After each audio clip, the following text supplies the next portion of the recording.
Bienvenidos a una clase más de la asignatura de Fisiopatología de la Facultad de Ciencias de la Salud de la Universidad Católica de El Salvador. El tema que estaremos desarrollando este día es hiperaldosteronismo e hipoaldosteronismo. Nuestro docente encargado es el Dr. Oscar David Brizuela y nosotros somos el grupo número 7, integrado por Alexander Stanley Mejía Gutiérrez, Luis Fernando Rodríguez Portillo y Alexis Vladimir Salazar Juárez. Empezaremos hablando del hiperaldosteronismo. El hiperaldosteronismo o aldosteronismo es un trastorno metabólico caracterizado por una sobreproducción y secreción de la hormona aldosterona por parte de las glándulas suprarrenales, lo cual esto conlleva a niveles disminuidos de potasio en el plasma sanguíneo y en muchos casos a hipertensión arterial. La etiología del hiperaldosteronismo primario es el resultado de un tumor secretor de aldosterona localizado en la corteza suprarrenal. En ocasiones se encuentran pequeños adenomas satélites. Los adenomas son con facilidad identificables causa de su característico color amarillo oro. Es posible que la corteza suprarrenal adyacente se encuentre comprimida. Los adenomas que producen cantidades exageradas de aldosterona son indistinguibles de aquellos que producen exceso de cortisol, a excepción de que tienden a ser más pequeños. Esto es por lo general menos de 2 centímetros de diámetro. El hiperaldosteronismo primario era una causa inusual de hipertensión y que no valía la pena tratar de diagnosticarlo en ausencia de hipopotasemia. Sin embargo, el desarrollo y aplicación de la proporción de concentración de aldosterona plasmática contra actividad de renina plasmática como prueba de detección para la población de personas hipertensas ha resultado en un marcado aumento en la tasa de detección, lo que sugiere que el hiperaldosteronismo primario es en efecto bastante común en los parientes con hipertensión. La mayoría de ellos tienen niveles normales de potasio sérico. Hasta el 15% de los pacientes con hipertensión esencial ha recibido diagnósticos de hiperaldosteronismo primario. El hiperaldosteronismo secundario se presenta porque la secreción de aldosterona se encuentra estimulada por la secreción amplificada de renina en respuesta a isquemia renal, por ejemplo la estenosis de la arteria renal o hipertensión maligna, la disminución del volumen intravascular.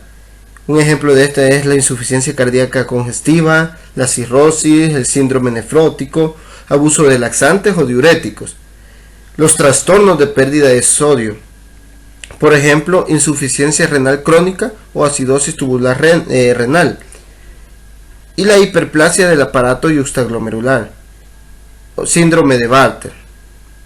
Se caracteriza por presentar hipopotasemia, alcalosis metabólica y presión arterial normal o baja, o tumores secretores de renina.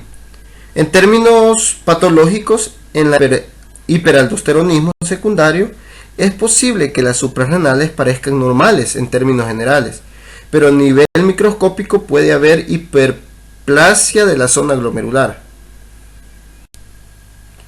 Epidemiología. Después de la primera descripción de un paciente con un adenoma suprarrenal productor de aldosterona o síndrome de Cohn, se pensó que el exceso de mineralocorticoides representaba una causa rara de hipertensión. Sin embargo, en estudios que valoran de manera sistemática a todos los pacientes con hipertensión, se ha identificado una prevalencia mucho mayor, en un intervalo de 5 a 12%. La prevalencia es mucho mayor cuando los pacientes son preseleccionados con base en la presencia de hipertensión hipopotasémica. Y vemos acá una imagen con un evidente síndrome de Cohn. Observemos este cuadro comparativo y vemos acá el tipo de hiperaldosteronismo, ya sea el primario o ya sea el secundario. Y la secreción en el primario se da en la glándula suprarrenal y el secundario en la extrasuprarrenal. En la etiología del hiperaldosteronismo primario tenemos a un adenoma suprarrenal o síndrome de Cohn una hiperplasia nodular y carcinoma suprarrenal. Y en el secundario tenemos reninismo primario y reninismo secundario. En la epidemiología, en el hiperaldosteronismo primario, el porcentaje en mujeres es de 30 a 50 años y de 1 a 5%. Y en el hiperaldosteronismo secundario, el embarazo es fisiológico. En la fisiopatología vemos la disminución de renina. En cambio, en el secundario es el aumento de la renina por una mayor producción de aldosterona.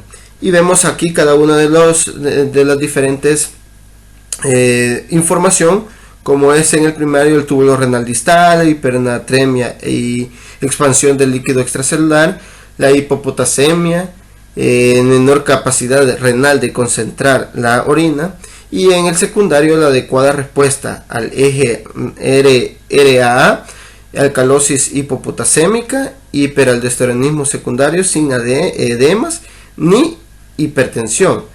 En el cuadro clínico de estas dos, del primario con el secundario, vemos en el primario hipertensión diastólica, cefalea, debilidad muscular y fatiga, poliuria y polidipsia, proteinuria 50% e insuficiencia renal 15%. Y aquí no vemos un edema, pero ya en el secundario vemos una fase acelerada de la hipertensión arterial, y aquí sí vamos a notar un edema.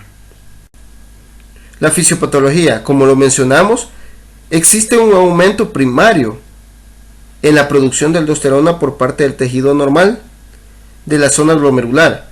Sin embargo, los niveles circulantes de aldosterona siguen modulándose hasta cierto grado por las variaciones en la secreción de ACTH.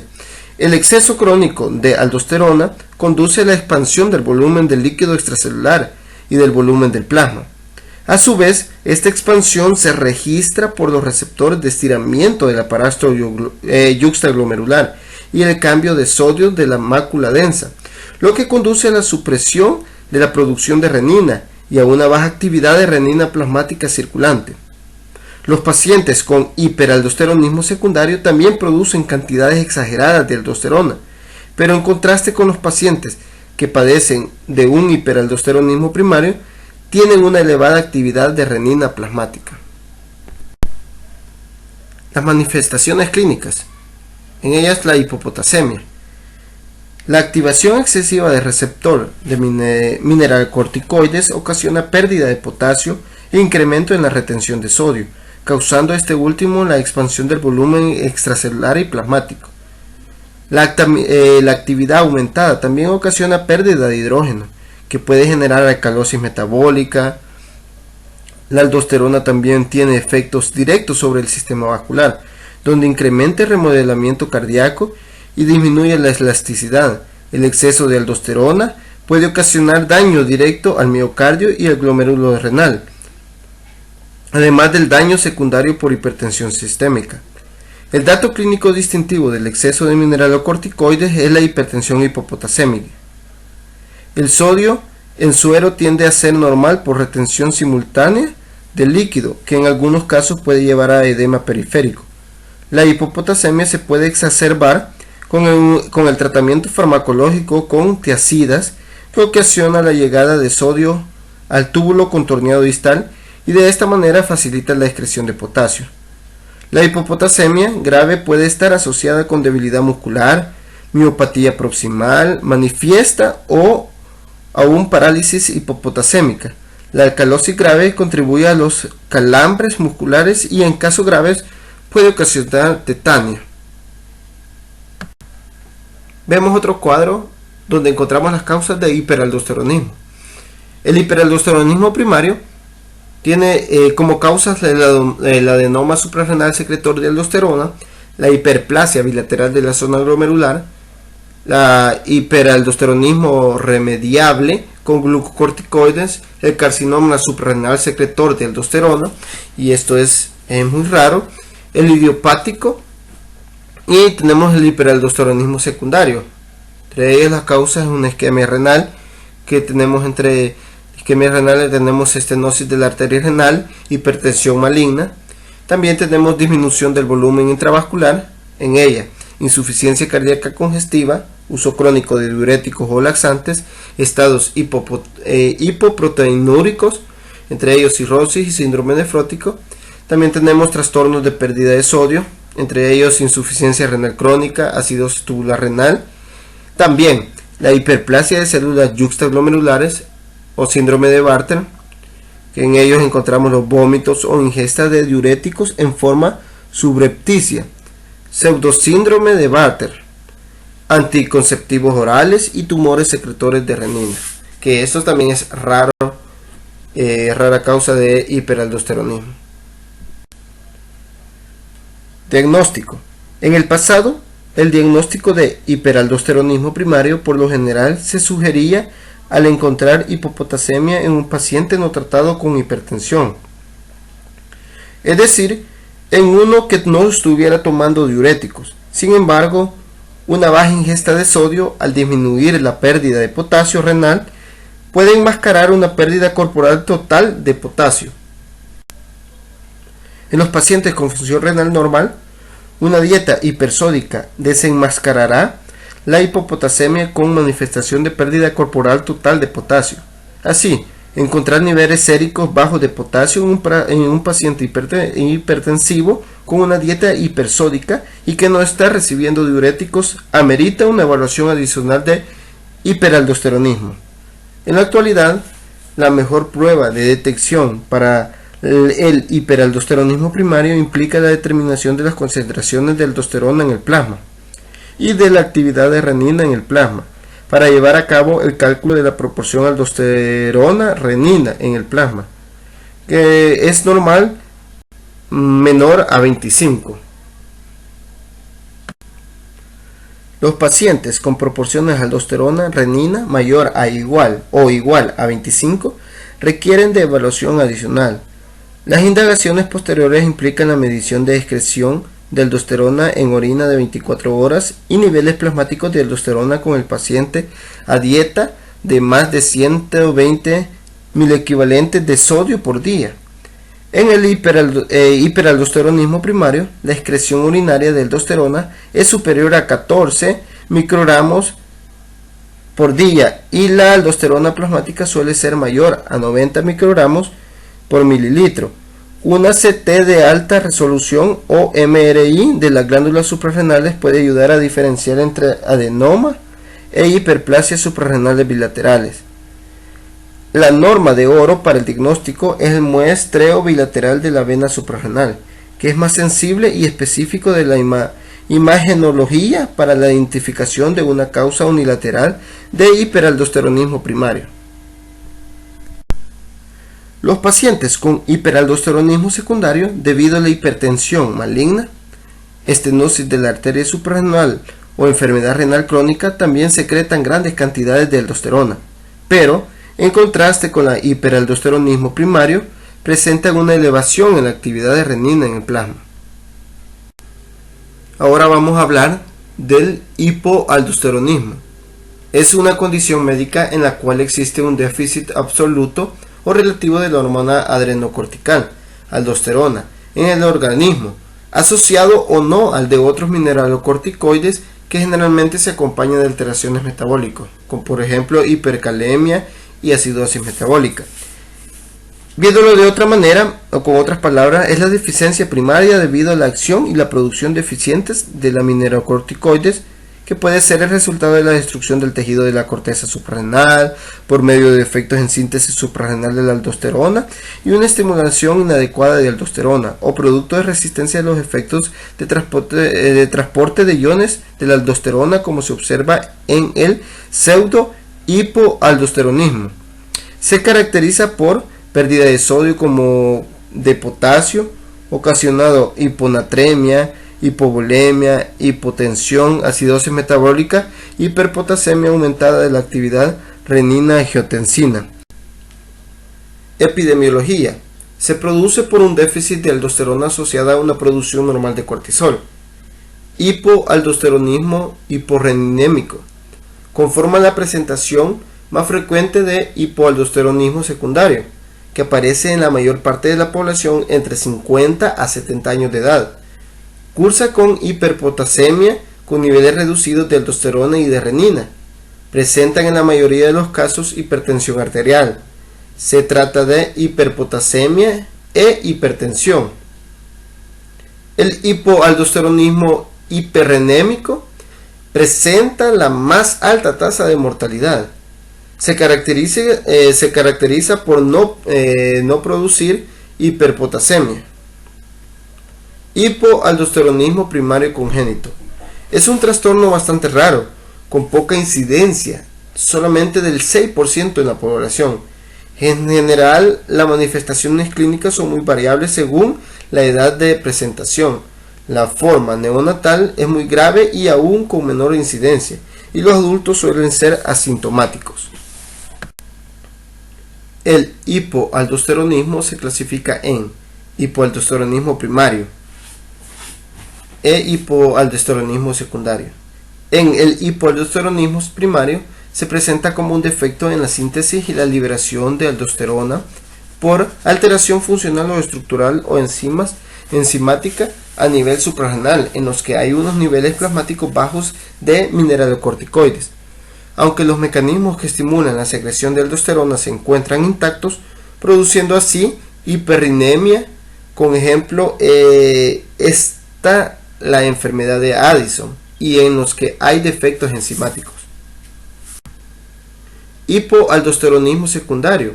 En este trastorno, las glándulas suprarrenales conservan intacta su capacidad de sintetizar y liberar distintos tipos de hormonas, incluso niveles de glucocorticoides y de andrógenos adrenales que se encuentran dentro de los límites normales.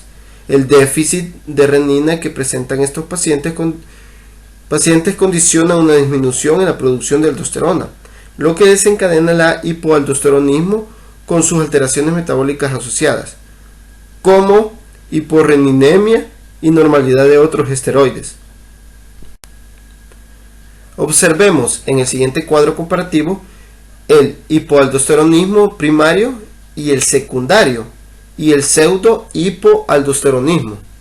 En el primario podemos ver la congénita, que se da por la déficit de aldosterona sintetasa, y adquirida con fármacos como son los YECA, los bloqueadores de receptores de angiotensina y la espironolactona. En el secundario vemos al hipoaldosteronismo hiporreninémico. En él están las nefropatías y las neuropatías. Y en el pseudo hipoaldosteronismo vemos la resistencia en receptores adquirida, hormona normal y la resistencia a mineralocorticoides. El síndrome más característico de este grupo es el hipoaldosteronismo hiporreninémico, pero también podemos ver lo que es el pseudo hipoaldosteronismo. Las causas de este síndrome se dividen en 1. Por estimulación defectuosa para la producción adrenal de aldosterona. 3. El hipoaldosteronismo hiporreninémico. La inactivación de la enzima convertidora de angiotensina, ECA. 2. Defecto en la síntesis adrenal de aldosterona, entre ellas insuficiencia adrenal primaria congénita, entre ellas hipoplasia adrenal congénita, hiperplasia suprarrenal congénita, y la adquirida, entre ellas adrenalitis autoinmune, destrucción adrenal por patología infecciosa y atrogénica. 3. Defecto en la secreción aislada de aldosterona, entre ellas deficiencia de cortisosterona metiloxidasa tipo 1 y tipo 2. Hipoaldosteronismo en pacientes críticos. 4. Defecto en la respuesta renal de la aldosterona. Aquí vemos el pseudo hipoaldosteronismo tipo 1 y el tipo 2. Fisiopatología. La fisiopatología común en todas las variantes de hipoaldosteronismo consiste en la imposibilidad del paciente para producir aldosterona adecuadamente en respuesta a la restricción de sodio, lo que lleva a deficiencia de aldosterona, debido a que esto controla el equilibrio de sodio y potasio en el riñón. Un nivel bajo de aldosterona causará hiponatremia y hipercalemia. También podemos ver la fisiopatología del hipoaldosteronismo hiporreninémico. que se relaciona a una alteración en la estructura o función del aparato yuxtaglomerular o una alteración en la conversión de prorenina a renina activa, afectación por la regulación por el sistema nervioso simpático o déficit de prostaglandinas. Hablando de las manifestaciones clínicas, podemos hablar de la hiponatremia, la hipovolemia y la hiperpotasemia. En la hiponatremia, normalmente la aldosterona se une a un receptor mineralocorticoide y promueve la reabsorción de sodio en las células principales del túbulo colector. Y como hay una deficiencia de aldosterona, este sodio que se tendría que reabsorber se excreta por la orina, lo que va a provocar una hiponatremia. En la hipovolemia, el sodio que no se reabsorbe lleva consigo agua, lo que causa una hipovolemia. La hiponatremia lleva a la disminución del líquido extracelular y una disminución del plasma sanguíneo, lo que provoca la disminución del gasto cardíaco, y si no es tratado a tiempo puede llevar a un estado de shock al paciente y seguido puede ocasionar la muerte. La hiperpotasemia, en la aldosterona induce a un intercambio entre sodio y potasio por la deficiencia de aldosterona, y este potasio no se excreta y se acumula provocando una hiperpotasemia. Hay una debilidad muscular, parestesis y efectos cardiotóxicos. Palpitaciones. Esto debido a la disminución de la presión arterial o hipotensión que se puede observar una elevación del ritmo cardíaco de forma compensadora que puede causar en conjunto con la hipercalemia, tirones musculares, palpitaciones y arritmias cardíacas. Una acidosis metabólica. La aldosterona induce a una secreción de hidrogeniones intercambiados por sodio por parte de las células intercaladas de los túbulos colectores. La deficiencia de aldosterona no permite que se lleve a cabo esta secreción al bloquear la reabsorción de sodio. Esto lo que lleva a la acumulación de estos hidrogeniones causando una acidosis metabólica. Da una diarrea. La aldosterona también aumenta considerablemente la absorción de sodio a nivel intestinal, especialmente en el colon, evitando una pérdida por las heces. Y en ausencia de aldosterona, esta absorción es escasa, siendo imposible reabsorber aniones y agua, y el cloruro sódico y agua producirán la diarrea. Poliuria. Debido a que el sodio no se reabsorbe y al ser esta molécula osmóticamente activa, arrastra agua consigo, mareos y falta de concentración. El sodio es uno de los elementos vitales para el buen funcionamiento del sistema nervioso, por su papel en la conducción de impulsos nerviosos. Las manifestaciones que vamos a ver por la alteración electrolítica serán mareos y falta de concentración. Hipoaldosteronismo hiporreninémico. Se le conoce también como acidosis tubular renal. Se caracteriza por la incapacidad de respuesta adecuada de renina a estímulo. Y como ya lo habíamos mencionado anteriormente, en su fisiopatología se relaciona una alteración en la estructura o función del aparato yuxtaglomerular o una alteración en la conversión de prorenina a renina activa, afectación por la regulación por el sistema nervioso simpático o déficit de prostaglandinas. Patologías asociadas a hipoaldosteronismo hiporreninémico.